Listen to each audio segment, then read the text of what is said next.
میں ان خاتون کو نہیں جانتا اور نہ میں ان کا بیٹا ہوں، لیکن حال ہی میں میری ماں کینسر کے باعث انتقال کر گئی۔ یہ خاتون مجھے اپنی ماں جیسی لگی، اسی لیے میں چاہتا ہوں کہ جب تک ان کے گھر والوں کا پتہ نہیں چل جاتا میں انہیں اپنی ماں کی طرح رکھوں گا اور ان کا علاج بھی کرواؤں گا۔ السلام علیکم ایوری ون، امید ہے آپ سب خیر خیریت سے ہوں گے۔ آپ سب ہیں اس وقت آن لائن سٹوریز کارنر پر اور میں ہوں انم اقبال۔ ہمارے چینل پر آپ دیکھ سکتے ہیں قصے، کہانیاں، آپ بیتیاں اور حقیقی زندگی پر مبنی ہونے والے واقعات۔ آج آپ سب کے سامنے ایک ایسا دلسوز واقعہ لے کر پیش ہوئی ہوں جہاں ایک بیٹے نے اپنی ماں جیسی عظیم ہستی کو ٹھکرایا، وہیں دوسرے نے اسی عظیم ہستی کو اپنے آنگل کا پھول بنایا۔ تو چلیے شروع کرتے ہیں۔ وہ شخص اپنی بات ختم کر کے کمرے سے نکلنے ہی والا تھا کہ وسیم نے جلدی سے ایک ہی سانس میں کہہ دیا، سنیے جناب، آپ کو غلط فہمی ہوئی ہے۔ میں ان خاتون کو نہیں جانتا اور نہ میں ان کا بیٹا ہوں، لیکن حال ہی میں میری ماں کینسر کے باعث انتقال کر گئی۔ یہ خاتون مجھے اپنی ماں جیسی لگی، اس لیے میں چاہتا ہوں کہ جب تک ان کے گھر والوں کا پتہ نہیں چل جاتا میں انہیں اپنی ماں کی طرح رکھوں گا، ان کا علاج بھی کرواؤں گا۔ جناب، آپ نے یہ مجھے بتا کر ایک بار پھر حیران کر دیا۔ اس کا مطلب یہ ہے کہ اس بیچاری کو اپنا اصل بیٹا بھی یاد نہیں، اس نے آپ ہی کو اپنا بیٹا سمجھ لیا۔ اگر آپ انہیں ماں سمجھ کر اپنے پاس رکھ لیں تو اس نیکی کا اجر اللہ تعالیٰ ضرور دے گا آپ کو۔ آج کل کے دور میں لوگ اپنے حقیقی والدین کو نہیں پوچھتے۔ آپ کا یہ بڑا پن ہے کہ آپ اتنی بڑی ذمہ داری اپنے کندھوں پر اٹھانے کو تیار ہیں۔ جی بالکل، میرے لیے خوشی کی بات ہوگی کہ میں اپنی ماں کی طرح ان کی خدمت کر سکوں۔ اس کے بعد انہوں نے مل کر چائے پی اور پھر وہ بوڑھی خاتون خوشی خوشی وسیم کے ساتھ چلنے کو تیار ہو گئی۔ چند دنوں کے بعد ہی وسیم کے گھر کا نقشہ بدل گیا۔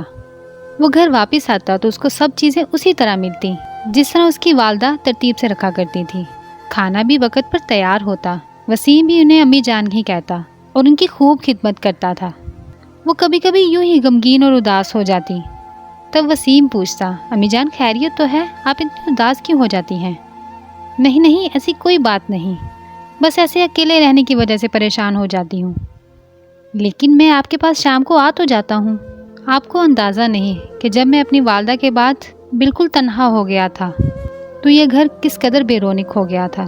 آپ کے آنے سے اس میں زندگی لوٹ آئی ہے، اس لیے میں آپ کی صحت اور طویل عمر کے لیے ہر وقت دعا گو رہتا ہوں۔ میں آپ کو کھو کر دوبارہ اسی دکھ اور اذیت سے نہیں گزرنا چاہتا۔ چند ہی ہفتوں میں ماں جی کی صحت بہت اچھی ہو گئی اور وہ ہر وقت خوش رہنے لگی تھی۔ جہاں وسیم کو ان کی صورت میں ماں مل گئی تھی، وہیں ان کو وسیم کی صورت میں فرمانبردار اور دیکھ بھال کرنے والا بیٹا مل گیا تھا، جس کی خدمت گزاری اور خلوص و محبت سے وہ بے حد خوش تھی۔ وسیم نہیں چاہتا تھا کہ اس ماں جی کے گھر والے یہاں تک کبھی پہنچے، اس لیے اس نے کبھی بھی ماں جی سے ان کے ماضی کے حالات نہ کرے دے۔ البتہ وہ ان کی یادداشت کی باقاعدگی سے ایک بہت اچھے معالج سے علاج کروا رہا تھا اور اب وہ کافی حد تک بہتر تھی اور گھر کے تقریباً سبھی کام خوش اسلوبی سے سر انجام دیتی تھی۔ وسیم جس کمپنی میں کام کرتا تھا وہیں ایک لڑکا ارسلان تھا جو وسیم سے قدرے ناخوش تھا۔ کمپنی کے مالک نے جب ارسلان کو وسیم کی سرپرستی میں ملازمت کے لیے بھیجا تو وسیم خوشی خوشی دوسرے ہی دن ارسلان کو اپنے گھر لے گیا۔ وہیں پر اس کی ملاقات وسیم کی اس دوسری ماں سے ہوئی۔ اسے ایک لمحے کے لیے بھی احساس نہ ہوا کہ یہ وسیم کی اصل والدہ نہیں ہے۔ بعد میں جب اسے علم ہوا کہ وسیم نے اپنی ماں کے علاج کے لیے ایک بہت بڑی قرضہ آفس سے وصول کیا ہے اور اب باقاعدگی سے اتارنے کی کوشش کر رہا ہے، تو اس بات کو سمجھ نہ سکا تھا کہ وسیم کی ماں کینسر کے جیسے مرض کے باعث اتنی صحت یاب اور تندرست کس طرح ہو گئی۔ دوسری جانب کمپنی کے مالک وحید صاحب کہ اس بات نے بھی انہیں حیرت میں ڈال دیا تھا کہ وسیم کی والدہ کو فوت ہوئے چند ماہ گزر چکے ہیں۔ تب اس نے آفس سے چھٹیاں بھی لی تھیں، اگرچہ اس برانچ کو کافی نقصان بھی اٹھانا پڑا۔ ارسلان سے رہا نہ گیا، اس نے اپنی دانست میں وسیم کا بھانڈا پھوڑ دیا۔ وحید صاحب بھی شک میں مبتلا ہو کر چند ہم کے لیے سوچ میں پڑ گئے تھے۔